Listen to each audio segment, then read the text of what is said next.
here with Casey Cittadino. What's up, dude? Yeah, and Ryan Hunter.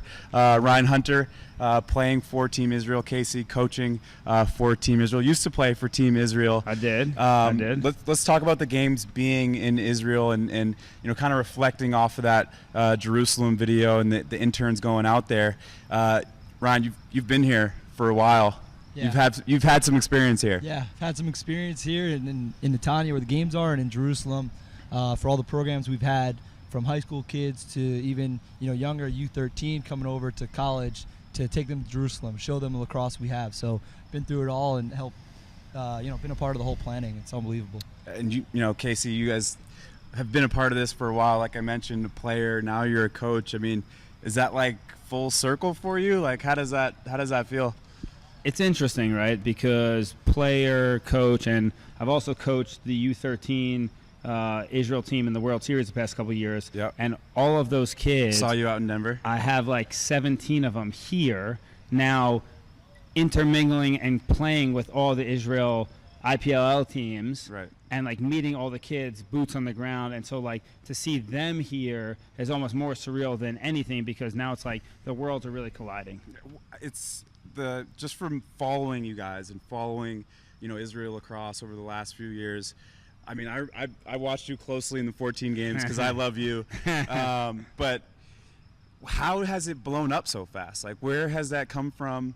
I mean, obviously you're talking about the boots on the ground, and you guys have really made an effort to grow this thing, but where has all that really come from? I got to give credit to guys like Ryan and the guys that have made the commitment to literally uproot their life in the States, move here, be a part of it, boots on the ground, grow the game, pull kids out of schools, teach them how to play lacrosse, and then we've all become dual citizens. Yeah. And so that little piece is so significant in getting more people involved. He's giving you all the credit here. Yeah, no, and honestly, I'll let Ryan explain more because he's the guy here. But I think 2014 was the start of hey, we have some guys that are doing some cool things, and now it's the exposure's there, and it's now we have to build on it. Now we continue to grow and get more and more guys exposed and doing the same thing.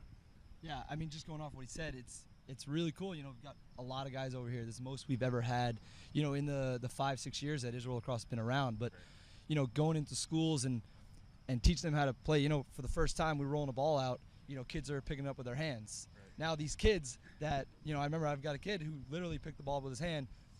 6 months later, he's, coming around trying both hands, and playing in the league. And it's unbelievable. You see that it's different than coaching back in the States. It's something that, wow, okay, I'm ready to go back in the next school to find the next kid who does not know how to scoop up a ground ball. I was walking around the field here during the USA-Canada game, and I stopped to just pound up one of the ball boys. I'm always talking to him and messing with him, and I'm like, how sick is this lacrosse right now? And he was like, man, I came over here because my buddy said I should come. I'm Jewish, I'm from the States, but I came, I had to see this.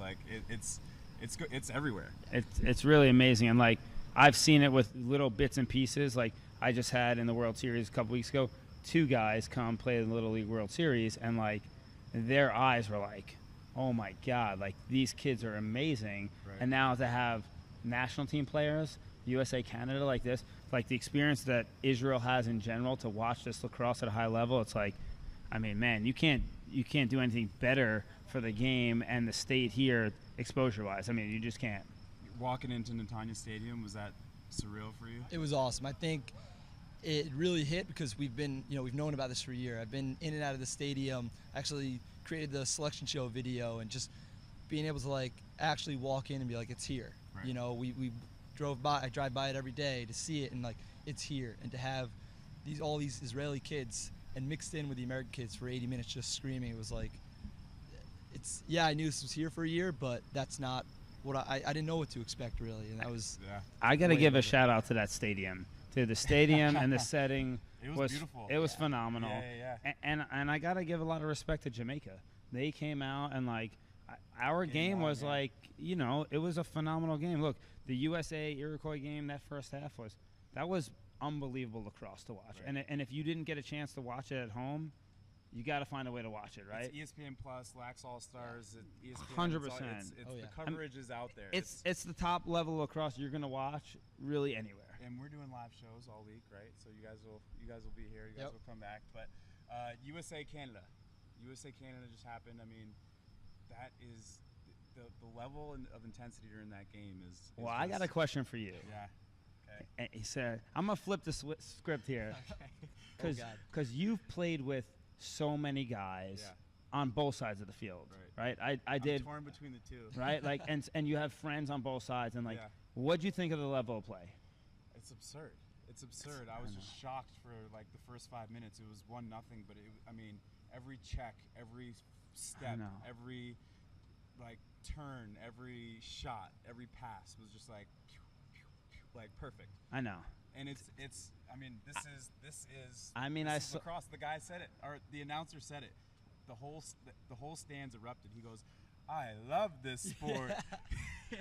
I saw Kevin Understein throw a button wrap check and pick the ball perfectly, like, and I was just like, I mean, like, that doesn't happen, right? Yeah. I think we all come, to and want to watch USA. We all want to watch Canada, Iroquois, Israel. But there's other teams out there, right? And there's other stories, other things that are going on during the games. Hungary, they have 14 players. Puerto Rico's got players. Puerto Rico is really contending. You have, Luxembourg. They have a father-son combo, a 49-year-old and a that's pretty cool. 16-year-old Yeah. Father-son combo on the team. And there's so many different stories that come out from this.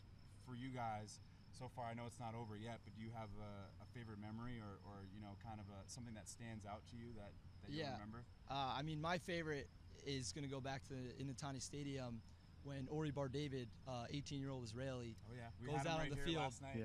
And the crowd erupted. They were cheering his name, and to me, I'm not going to speak for him. That might be the best day of his life, but that made this whole entire year worth everything. Well, now little kids can see that and to build on that, like Ori Bar David scored 2 goals last night. He scored 2? Yeah, 2 goals. 2 goals. And the fans were like, they were wild. I know he had 1. I didn't know he had 2. He had a second. He had a second late in the game, and I mean, he's blatantly said the first game against Jamaica, best day of his life. Yeah. And then last night, he's like, this is like another best day of my life. Yeah. It's like that's so cool. Yeah. To me, it's like, being able to play is unbelievable, but it's more than just, continuing my career. It's representing all these kids that I coach, and to know that he's doing more than, he is one of those kids. I've coached, helped coach him, and now he's playing with us. It's like, it's so surreal that I'm able to experience this, and he's able to be the true Israeli lacrosse pioneer. Yeah, and I'm just a part of it. It's a special thing. I mean, a lot of firsts. Uganda's first win in pool play. So awesome to hear. Awesome. Yeah. Did you guys see the video of Uganda, Jamaica singing "One Love"? Bob Marley. No, you guys I did not. It's awesome, man. Yeah. Up and down every single time. It's like 5-second clip, but it's 10-second clip. It's wild. Those Uganda guys. I mean, so we had a few of them come over last summer to participate in the IPLL.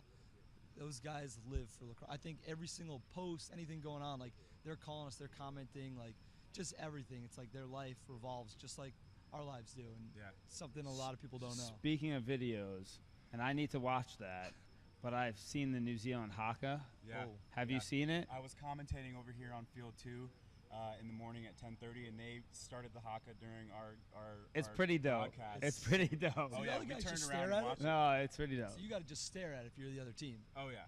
Yeah, I mean, you have to look kind of intimidating a away. little bit, like, even though you know that's what it is. You've seen it, you know it's coming, but no, but it's like still, I just love the tradition of like, this is how we roll. This is how we start the coming game. Down the stairs last night against you guys. They came down the stairs. They had one guy singing. I don't know if you guys heard that. And it I was didn't like, I notice think I was shooting at that point. I was focused. It's those traditions, right? It's those types of things that make this week special. At least for me, like I've been refreshed by my experience here. So no, and me not playing.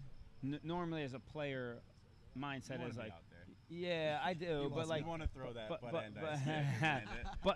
but my experience is different now, right? And I'm able to take in a lot of other things that I was never able to do. Now. In 2014, I had tunnel vision focus on I'm playing. I don't need to stay around and watch games.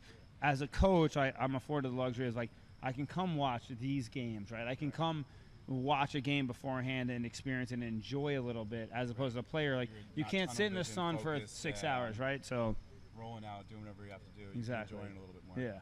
All right, well, enjoy the rest of the week, fellas. Really appreciate it. Thanks, yeah, Josh. thanks for having us on.